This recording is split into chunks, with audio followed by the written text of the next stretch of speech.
ទាំងអស់នេះគឺជាផលិតផលក្នុងស្រុកដែលក្រុមហ៊ុនរបស់ខ្ញុំផលិតផ្ទាល់តែម្ដងហើយអញ្ចឹងផ្ញើជូនបងប្អូនណាម្ចាស់សិប្បកម្មផ្សេងដែលកំពុងតែស្វែងរកសម្បកកដុងសម្បកដបវិចខ្ចប់ក្នុងស្រុកបាទនេះគឺក្រុមហ៊ុន V168 របស់យើងខ្ញុំមានផ្គប់ផ្គង់ទាំងអស់តាក់ទងជាមួយនឹងសម្បកដបសម្បកកដុងតូចធំបាទប្រភេទទាំងអស់នេះគឺជាប្រភេទកដុងជីដាក់កសិកម្មរបស់យើងតែម្ដងដែលខ្ញុំផលិតរាល់ថ្ងៃជូនទៅដល់បងប្អូនរបស់យើងដែលគាត់បានទិញណាបងប្អូនអរគ្នាយើងមានចំណោះ5លីត្រដូចក្នុងវីដេអូនេះខ្ញុំបង្ហាញបងប្អូនគឺចំណោះ5លីត្រយួរដៃហើយនេះគឺជាចំណោះ1លីត្របាទសម្រាប់បងប្អូនដែលចង់បានតូចចំណោះ1លីត្រក៏យើងមានដែរ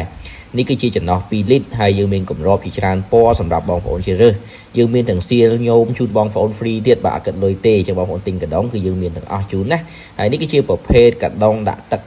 កោបបាទទឹកបោកកៅអៅទឹកកោបចឹងដែរយើងមានច្រើនពណ៌មានថាខ្ញុំអាចទទួលចាក់ពណ៌អ្វីដែលបងប្អូនស្រឡាញ់ណាពណ៌បងប្អូនស្រឡាញ់ខ្ញុំអាចធ្វើជូនបងប្អូនបាននេះគឺជាកដុង3គីឡូឬក៏3គីឡូ2បាទដាក់ទឹកកោបក៏បានឬក៏ដាក់ផលិតផលផ្សេងជាផលិតផលក្នុងស្រុកតែម្ដងដែលខ្ញុំផ្លុំផ្ទាល់ជូនបងប្អូនតែម្ដងហើយនេះដែរគឺជាផ្នែកនៃកដុងសាប៊ូលាងចានកដុងសាប៊ូបោកគក់បាទទឹកកោបបាទនេះគឺជាពណ៌បៃតងដែលយើងបានចាក់ជូនភ្ញៀវផងដែរចឹងបញ្ជាក់ជូនដែរសម្រាប់បងប្អូនដែលកំពុងតែស្វែងរកបាទការវិចខ្ចប់បាទកដុងឬក៏ដបសាប៊ូផ្សេងអាចទំនាក់ទំនងមកក្រុមហ៊ុនរបស់យើងខ្ញុំបានធានាជូនគុណភាពជាមួយតម្លៃជូនបងប្អូនទាំងអស់គ្នា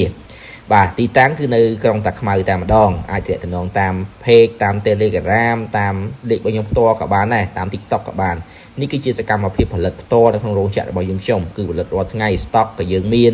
បាទ stock ក៏យើងមានអញ្ចឹងសម្រាប់បងប្អូនតាមបណ្ដាខេត្តក៏ទិញបានដូចគ្នាអ្នក share វីដេអូនេះយើងនឹងមាន discount ជូនបាទអរគុណច្រើនអរគុណធំសម្រាប់ការគាំទ្រផលិតផលក្នុងស្រុកបាទអរគុណ